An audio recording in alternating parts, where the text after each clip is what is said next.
만약 우리가 각자 스스로의 삶, 부모, 나라, 시대, 그리고 심지어는 도망치고 싶어하는 온갖 시련까지 직접 선택했다면 어떨까요?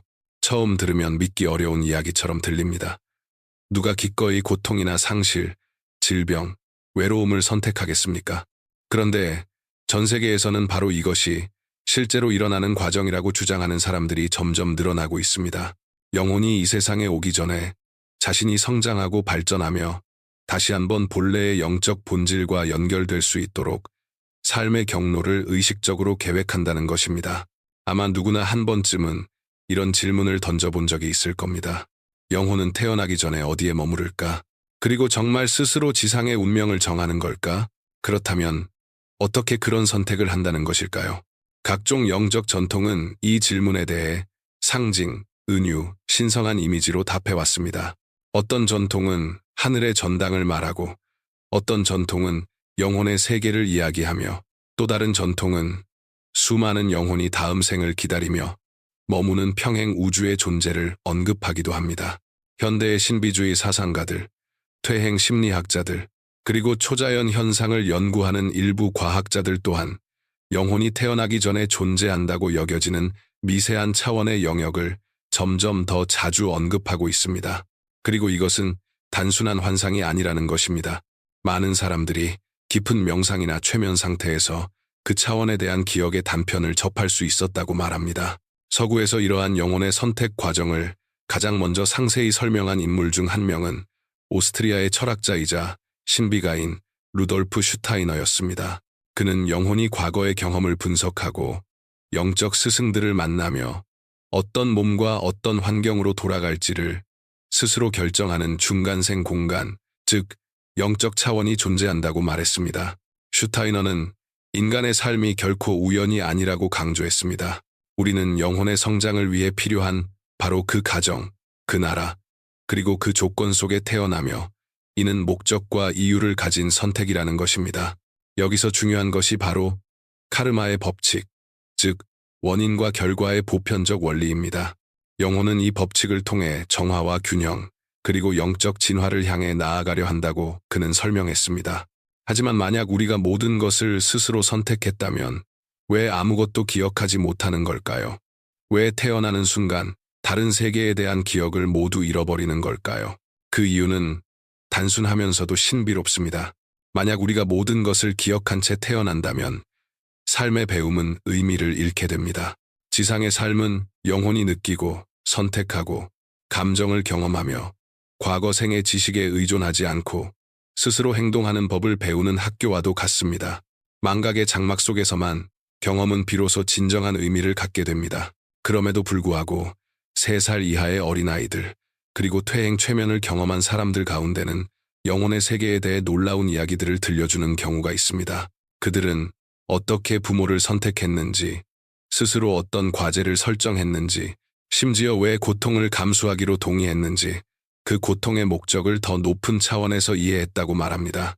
짐 터커 박사는 20년 넘게 과거 생이나 태어나기 전의 사건을 기억한다고 주장하는 아이들의 이야기를 연구해 왔습니다.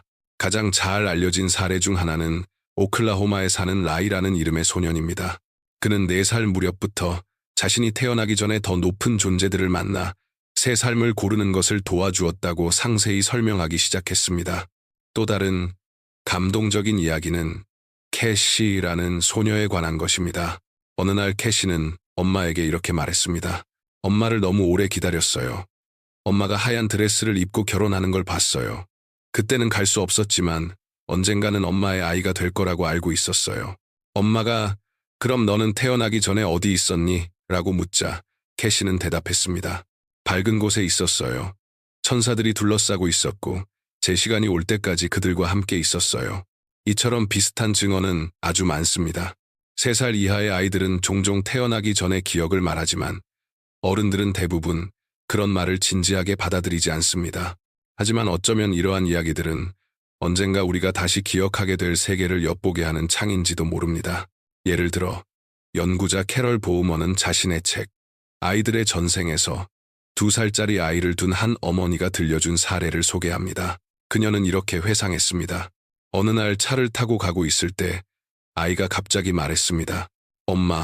엄마가 밤에 부엌에서 울었던 거 기억나요? 나 그때 엄마 옆에 있었어요. 엄마는 나를 볼 수 없었지만 그땐 내가 아직 태어나기 전이었거든요. 그 아이의 말은 어머니를 큰 충격에 빠뜨렸습니다. 아이가 묘사한 장면은 그가 태어나기 2년 전 그녀가 유산을 겪은 밤에 실제로 울고 있었던 순간이었기 때문입니다. 그 어머니는 그 일을 아들에게 단 한 번도 말한 적이 없었습니다. 그렇다면 아이가 어떻게 그것을 알 수 있었을까요? 그가 정말로 이 세상 밖에 어떤 곳에서 그 장면을 보고 있었다고 생각하지 않고서는 설명하기 어려운 일이었습니다. 연구자 돌로레스는 또 다른 이야기를 소개했습니다. 앨리스라는 여성은 이렇게 기억했습니다. 나는 빛으로 가득한 방에 있었고 주변에는 지도와 책들이 놓여 있었어요. 모든 것이 상징적이라는 걸 직감했습니다. 제 앞에는 여러 개의 삶의 대본이 펼쳐져 있었어요. 하나는 병을 겪는 삶, 또 하나는 남편의 배신을 겪는 삶, 또 다른 하나는 아이를 잃는 삶이었죠. 그때 누군가가 이렇게 말했습니다. 당신이 연민과 사랑을 가장 깊이 표현할 수 있는 길을 선택하십시오. 그래서 저는 가장 어려운 길을 선택했습니다. 영혼의 여행과 치유를 향한 시간 여행의 저자로 잘 알려진 브라이언 와이스 박사도 비슷한 사례들을 제시했습니다. 그의 환자들은 최면 상태에서 과거 생뿐 아니라 그 생들 사이의 공간, 즉 중간생의 경험도 회상했다고 합니다. 한 환자는 이렇게 말했습니다. 형태는 없지만 사랑으로 가득한 빛이 보였습니다. 그리고 저는 아직 용서를 배우기 위한 미완의 과제가 남아있기 때문에 돌아가야 한다는 말을 들었습니다. 와이스 박사는 이러한 사례들을 통해 인생은 학교이며 모든 영혼은 각자 배워야 할 특정한 과제를 가지고 이곳에 들어온다고 결론지었습니다. 우리는 삶의 여정에서 영혼의 동반자들을 만나게 됩니다. 그들은 이전의 환생에서 이미 연결되어 있던 존재들로 이번 생에서는 부모나 친구로 나타나기도 하고 때로는 가해자나 적의 모습으로 나타나기도 합니다. 그러나 그들 모두는 우리의 영적 성장을 위한 더 큰 계획 속에 있는 존재들입니다. 또 다른 저명한 연구자인 심리치료사 마이클 뉴턴은 사람들에게 환생 사이에 존재했던 시간을 기억할 수 있게 하는 특수한 퇴행 기법을 발전시켰습니다. 그는 자신의 책에서 수백 건의 사례를 소개했는데 환자들은 최면 상태에서 영혼의 세계에 관한 놀라운 세부 사항들을 묘사했습니다. 한 사례에서 한 사람은 이렇게 말했습니다. 제 앞에 여러 가지 가능성의 삶을 보여주는 스크린이 나타났어요. 한 삶은 가난, 또 다른 삶은 명예와 몰락, 세 번째는 사랑과 상실을 보여줬습니다. 저는 그 중에서도 용서를 배워야 하는 삶을 선택했습니다. 이러한 세션에 참여했던 사람 중에는 린다라는 여성도 있었습니다. 그녀는 자신의 비전을 이렇게 나누었습니다. 나는 거울처럼 반사되는 포털 앞에 서 있었어요. 그 너머에는 여러 모습의 나가 있었죠. 어떤 나는 빛나고 있었고, 어떤 나는 슬퍼 보였으며, 또 어떤 나는 고요하고 강해 보였습니다. 나는 사랑의 신비를 이해하고 진정한 나를 발견하기 위해 외로움을 견딜 준비가 된 존재를 선택했습니다. 그것이 바로 나의 새로운 환생이 되었어요. 일부 이론에서는 다중우주 속에서 영혼이 여러 가지 가능한 미래를 바라볼 수 있다고 설명합니다. 마치 여러 개의 문 앞에 서 있는 여행자처럼 영혼은 자신이 다음에 반드시 경험해야 할 길로 이어지는 문을 선택한다는 것입니다. 이 선택의 과정에서 영혼은 이미 지상의 여정을 마친 빛의 존재들, 즉 영적 안내자들의 도움을 받습니다. 그러나 자연스럽게 이런 질문이 떠오릅니다. 왜 영혼은 고통을 선택할까? 왜 아픔, 상실, 어려움에 스스로 동의하는 걸까? 그 답은 단순합니다. 영혼은 시련을 통해 가장 빠르게 성장하기 때문입니다. 쇠가 불 속에서 단련되듯 영혼도 고통과 인내를 통해 강해집니다. 때로는 연민을 배우기 위해, 용서를 이해하기 위해, 혹은 두려움에서 벗어난 내적 자유를 배우기 위해 스스로 어려운 운명을 선택하기도 합니다. 루돌프 슈타이너는 환생이 영적 진화의 자연 법칙이라고 말했습니다. 영혼은 단 한 번만 사는 것이 아니라 여러 생을 거치며 각 생에서 얻은 배움을 품고 나아갑니다. 그리고 때때로 환생 사이에서 잠시 멈춰서서 쉬고 성찰하고 다시 물질 세계로 돌아오기 위한 힘을 모읍니다. 이 여정은 마치 레벨이 점점 더 어려워지는 게임과도 비슷합니다. 그러나 우리 안에서는 때때로 무언가가 깨어납니다. 예지몽 데자비, 여기를 전에 와본 적이 있다는 듯한 느낌. 이것은 우연이 아니라 망각의 장막을 뚫고 새어나오는 과거 경험의 메아리입니다. 어떤 이는 명상 중에, 어떤 이는 고통을 겪는 순간에, 또 어떤 이는 깊은 침묵 속에서 이 기억들을 되살립니다. 슈타이너는 이렇게 말했습니다. 사람은 육체의 눈으로만 보는 것을 멈추고 영혼의 눈으로 보기 시작할 때 자신이 가진 영적 본성을 다시 기억하게 된다. 이런 사이 순간들은 종종 예기치 않게 찾아옵니다. 꿈속에서, 깊은 명상의 상태에서, 혹은 세계와 세계 사이의 경계에 서 있을 때 갑작스레 모습을 드러나기도 합니다. 많은 이들은 시간이 존재하지 않고 무조건적인 사랑이 지배하는 빛과 평화의 영역을 묘사합니다. 그곳에 머물면 누구도 떠나고 싶지 않지만 영혼은 반드시 다시 돌아가야 한다는 것을 압니다. 우리가 과거를 잊는 것은 새로운 삶을 온전히 살아가기 위해서입니다.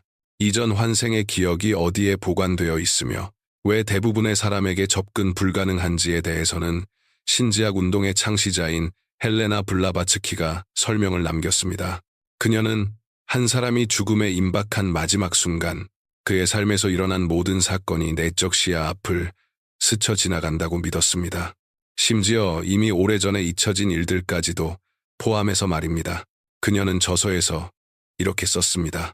죽어가는 뇌는 기억 속에 저장된 모든 인상을 충실하게 재현한다.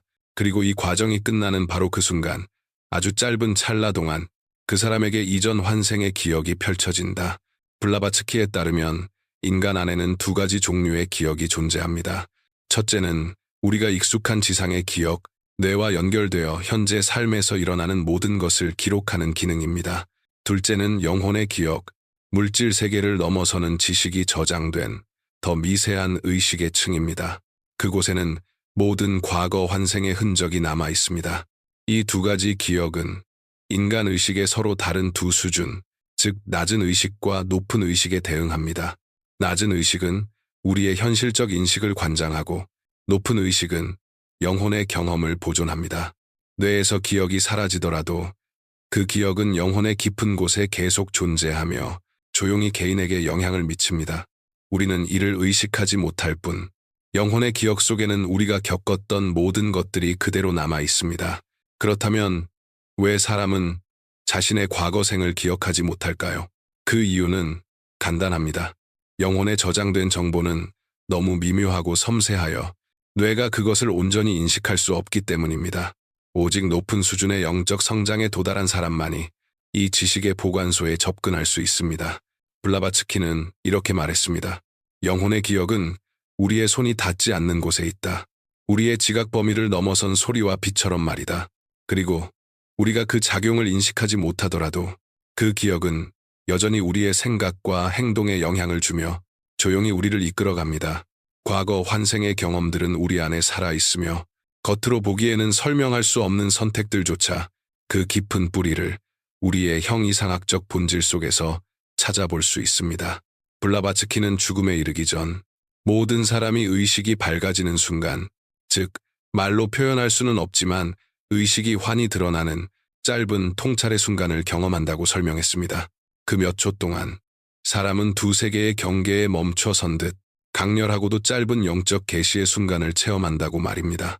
블라바츠키는 모든 사람에게 최소한 한 번 자신의 모든 과거생을 기억할 기회가 주어진다고 확신했습니다. 이것은 존재의 마지막 순간, 뇌의 기억과 영혼의 기억이 하나로 합쳐질 때 일어나며 그 순간 인간은 우주의 두 가지 위대한 신비, 사실은 하나의 진실로 연결됨을 깨닫게 됩니다. 죽음의 순간, 인간은 자신의 영혼의 참된 본질을 지각합니다. 그 앞이 열리고 우주는 물론 자기 존재의 깊은 핵심까지 바라보게 됩니다. 영혼은 불멸의 존재로서 모든 것을 알고 있습니다. 우리가 해야 할 일은 단지 지상과 영적 세계를 가로막는 장벽을 걷어내는 것뿐입니다. 영혼이 스스로 운명을 선택한다는 사실을 아는 것은 우리의 책임을 면제해주지 않습니다. 오히려 그 반대입니다. 그 깨달음은 삶의 의미를 부여합니다. 우리는 시련 속에서 배움을, 사람들 속에서 스승을, 우연 속에서 더 높은 신호를 보기 시작합니다. 당신의 영혼은 오래되었고 지혜롭고 아름답습니다. 그리고 왜 이 세상에 왔는지 알고 있습니다. 이제는 그 목소리에 귀를 기울일 때일지도 모릅니다. 혹시 이런 느낌을 받아본 적이 있나요? 내가 여기에 와본 적이 있는 것 같다. 혹은 내 영혼은 기억하지만 내 마음은 떠올리지 못하는 지식이 있다. 그런 경험이 있다면 댓글로 나눠주세요. 좋아요를 눌러주시고 새 영상을 놓치지 않으려면 알림 설정도 잊지 마세요. 시청해주셔서 감사합니다.